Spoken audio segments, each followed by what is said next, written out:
Nesta edição, presidente Bolsonaro atendente por um dia numa agência barco da Caixa Econômica Federal.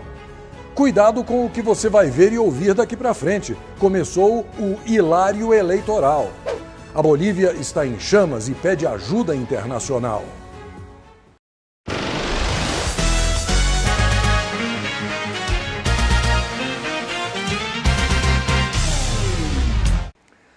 Olá, eu sou o Cláudio Lessa falando de Brasília.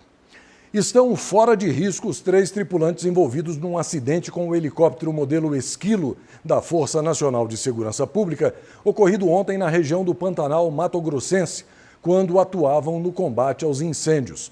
Os 3 estão recebendo atendimento médico em Cuiabá. O piloto Renato Souza poderá passar por uma cirurgia na coluna, mas ele está bem e consciente. O copiloto Luiz Berberick, que sofreu fratura exposta na perna, foi operado e já está em recuperação. Já o tripulante Emerson Martins passa por exames de rotina. As causas do acidente ainda serão investigadas pelo CENIPA, o Centro de Investigação e Prevenção de Acidentes Aeronáuticos. Alguns frequentadores da ilha de Marajó, no Pará, tiveram um tratamento VIP nesta sexta-feira dentro de uma agência da Caixa Econômica Federal, em Breves, município que fica na ilha de Marajó, quando buscavam a ajuda federal de R$ 600. Eles foram atendidos por ninguém menos que o presidente do banco, Pedro Guimarães, e pelo presidente da República, Jair Bolsonaro. E se aqueles dois não pudessem resolver seus problemas, ninguém mais poderia. O banco, na verdade, é uma agência barco da Caixa que presta serviços bancários normais aos ribeirinhos que não têm acesso fácil a postos físicos. Bolsonaro conversou rapidamente com um senhor que foi com a esposa ao local, mas não deu entrevistas. Durante seu discurso, Bolsonaro voltou a dizer que o auxílio emergencial pago pelo governo por causa da pandemia de matéria plástica não é para sempre e, portanto, será encerrado em algum momento.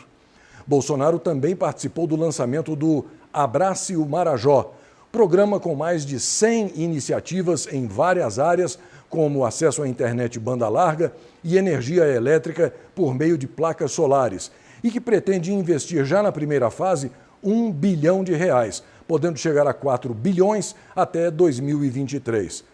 O Marajó é a maior ilha fluvial do mundo e possui a maior população de búfalos do Brasil. Apesar disso, boa parte dos seus 16 municípios tem graves problemas. 8 estão na lista daqueles com o pior índice de desenvolvimento humano do país. Quer ser enganado? Então sintonize o rádio e a TV. Começou hoje o hilário eleitoral, a propaganda eleitoral gratuita dos candidatos a prefeitos e vereadores. Promessas, perfis inusitados e muita chacota vão fazer o eleitor ou morrer de rir ou morrer de raiva. Pelas normas do TSE, os candidatos e partidos são obrigados a inserir janelas com intérpretes de Libras, além de outros recursos. As inserções em bloco, que desde 2016 são exclusivas para candidatos a prefeito, ocorrem de segunda-feira a sábado. Além dos 2 blocos diários, as emissoras são obrigadas a reservar 70 minutos por dia para as inserções de 30 a 60 segundos ao longo da programação. São proibidos anúncios que possam degradar ou ridicularizar os candidatos.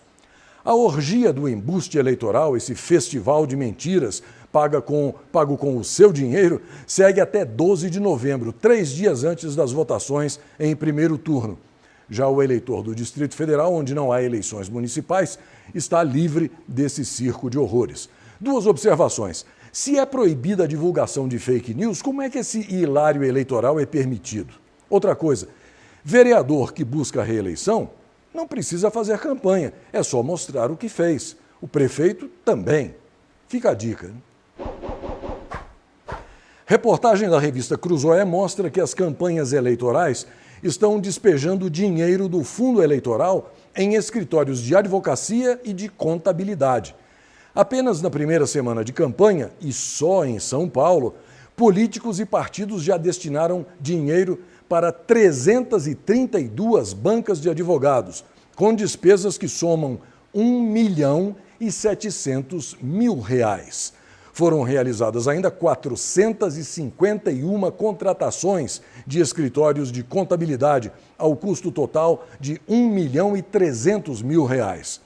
Parte do famoso fundão eleitoral de R$ 2 bilhões, aquele que o presidente Jair Bolsonaro não vetou para evitar boicote dos parlamentares contra o governo, vai bancar essa gastança.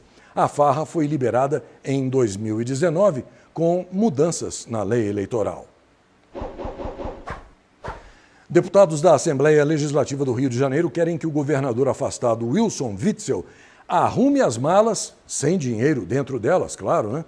E deixe o Palácio Laranjeiras. Os parlamentares sustentam que a estada na residência oficial custaria R$ 100 mil aos já combalidos cofres do Estado e querem transformar o imóvel em um centro cultural, aberto à visitação pública. Mas o presidente da Alerj, o Petralha, campeão da lista de rachadinhas, André Ceciliano, resiste em colocar o projeto para votar agora. A alegação dele é de que a pressa para o despejo poderá atrapalhar o processo a que Witzel responde, por suspeita de envolvimento em esquema de desvio de verbas da saúde. Para forçar a saída do estrume, vários deputados fazem campanha nas redes sociais. Sem qualquer chance de sentar-se na cadeira da Prefeitura de São Paulo, o candidato lanterninha Guilherme Boulos, aquele que gosta de invadir as casas alheias, virou palpiteiro de basquete. No Twitter, o peçonhento, ou melhor, pissolista, surpreendeu seus seguidores com palpites sobre as finais da NBA, depois que um seguidor perguntou sobre o esquema tático do técnico do Los Angeles Lakers, Frank Vogel, para as finais do Campeonato Americano. Boulos deve entender muito bem mesmo de como ocupar a quadra, né? A Polícia Federal desbaratou hoje uma quadrilha que contrabandeava ouro da Venezuela para o Brasil. Os bandidos também são acusados de lavagem de dinheiro e envio de dinheiro sem passar pela Receita Federal. Com o grupo, foram apreendidos R$ 320 mil. Um libanês é apontado como o chefe do esquema. As investigações apontaram ainda movimentação de R$ 67 milhões no primeiro semestre deste ano. Já para o país do ditador venezuelano, foram enviados mais de 10 milhões entre dólares e reais. No mesmo período, o bando recebeu mais de 50 quilos de ouro. A audácia dos bandidos não dá trégua, mas, para desespero da bandidagem, a perspicácia da Polícia Rodoviária Federal também não. Ao abordar uma ambulância no posto de fiscalização em Ponta Porã, no Mato Grosso do Sul, os policiais descobriram que o veículo, que estava com a sirene ligada, não transportava paciente doente algum, mas sim 1,5 toneladas de maconha. Os bandidos vestiam jalecos e fizeram valer a máxima de que a esperteza engoliu os espertos. O boi é bombeiro do Pantanal. A declaração foi feita hoje pela ministra da Agricultura, Tereza Cristina, durante audiência pública virtual no Senado, chamando a atenção da imprensa e das ONGs esquerdoides que infestam aquela região. Segundo a ministra, se houvesse mais gado na região, as queimadas poderiam ser amenizadas. Isso porque o boi come capim seco, material altamente inflamável, prevenindo assim o alastramento do fogo. Tereza Cristina destacou a necessidade de se elaborar medidas de prevenção a incêndios no bioma e de políticas que ajudem o pantaneiro a continuar produzindo em suas terras. Numa nota, a ONG esquerdoide Greenpeace torceu o nariz para a avaliação da ministra. O Ministério da Infraestrutura anunciou o lançamento de um edital para contratar os estudos técnicos da concessão à iniciativa privada dos aeroportos de Congonhas, em São Paulo, e Santos Dumont, no Rio de Janeiro. Os dois terminais estão entre os mais movimentados do país. Os aeroportos devem ser licitados na 7ª rodada de leilões do setor, junto a outros 15 terminais. Segundo o governo, o leilão está previsto para 2022. No total, 17 aeroportos serão divididos em 3 blocos. No próximo ano, o governo também pretende leiloar terminais aeroportuários, com 22 aeroportos divididos em 3 blocos. Somadas essas duas rodadas, o governo prevê repassar 39 aeroportos ao setor privado até o fim do mandato do presidente Jair Bolsonaro. O Ministério da Educação vai prorrogar o prazo para inscrições em vagas remanescentes do Fundo de Financiamento Estudantil do segundo semestre de 2020. A alta procura pelas inscrições do FIES causaram sobrecarga e instabilidade no sistema. O processo está suspenso e um novo cronograma será divulgado em edital específico. As inscrições começaram na última segunda-feira e, segundo o comunicado divulgado na página do FIES, quem já se inscreveu não será prejudicado. A ampliação do prazo será proporcional ao tempo em que a plataforma ficou indisponível para os candidatos. O presidente do ainda infame Supremo Tribunal Federal, ministro Luiz Fux, acatou as decisões do Tribunal de Justiça do Estado de Minas Gerais, que condenaram o município de Belo Horizonte a fornecer medicamentos a particulares. O mesmo entendimento foi dado a um pedido de reconsideração do município gaúcho Santa Cruz do Sul. As prefeituras alegavam que o pagamento dos tratamentos acarretaria graves impactos administrativos e financeiros nas contas dos municípios. Fux apontou que o custo dos medicamentos é modesto frente aos orçamentos dessas cidades, que são de grande e de médio porte. Um estudo da IATA, Associação Internacional de Transportes Aéreos, revelou que foram identificados apenas 44 casos de peste chinesa no mundo, nos quais a transmissão pode estar associada a viagens de avião.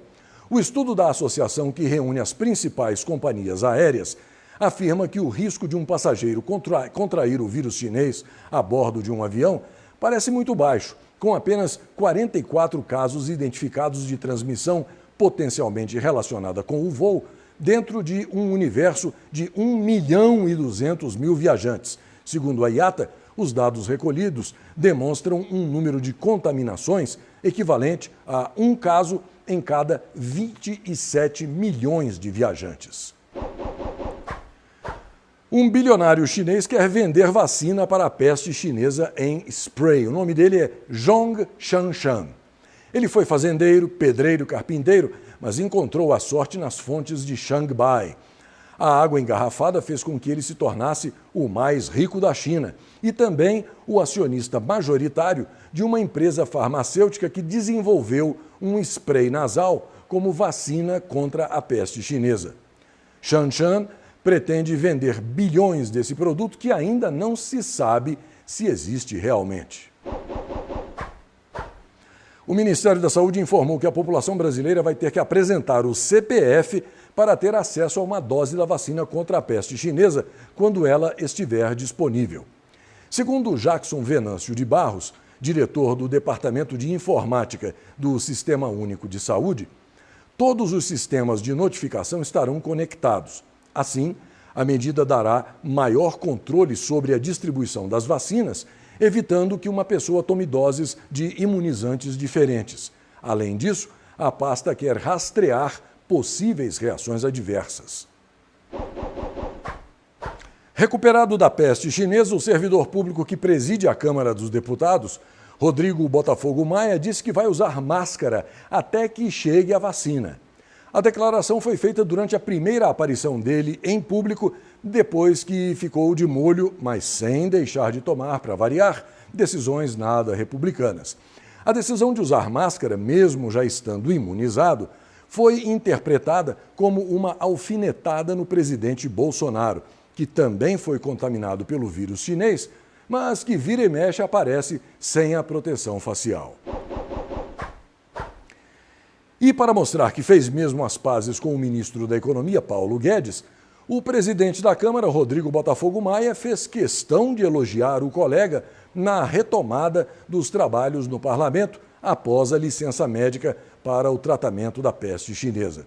Questionado sobre um possível esvaziamento da pasta e até mesmo a substituição do ministro Guedes, Maia respondeu que, abre aspas, não tem ministro da Economia fraco, muito menos o Paulo Guedes, fecha aspas. O deputado voltou a pedir a união de esforços do parlamento e do governo para acelerar as reformas para modernizar o Estado brasileiro.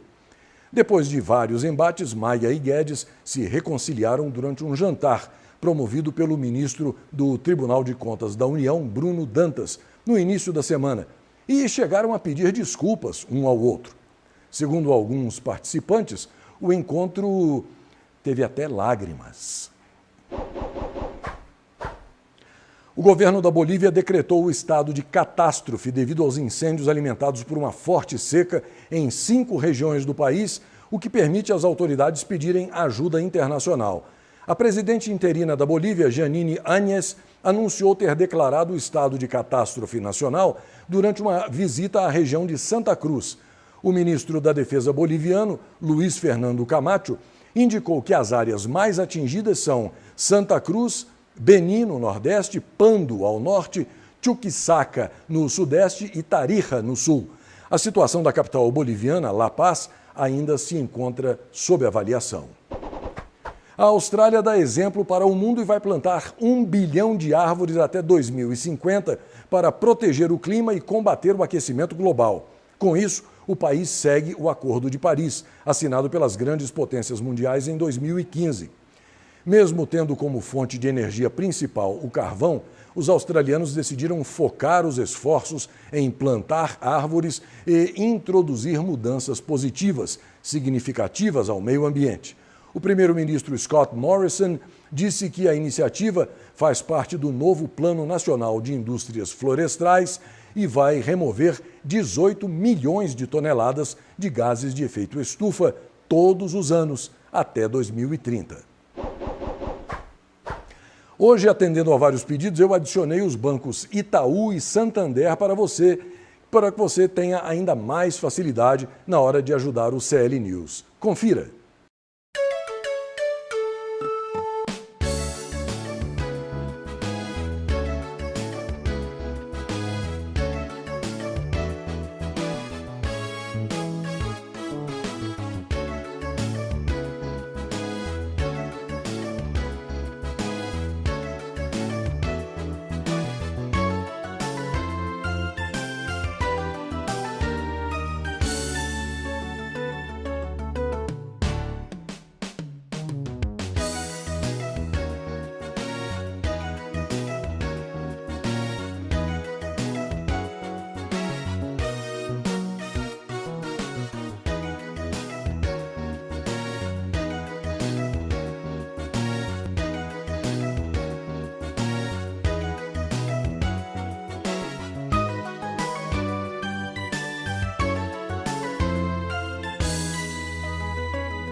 Um registro de saudade. Se estivesse entre nós, John Lennon estaria completando 80 anos hoje. Feliz aniversário, onde você estiver. Ah, e mais uma coisinha. Esta aí do lado é uma foto do planeta Marte. Você sabe que ninguém jamais vai encontrar vida inteligente em Marte. O planeta, afinal de contas, é vermelho. Até a próxima.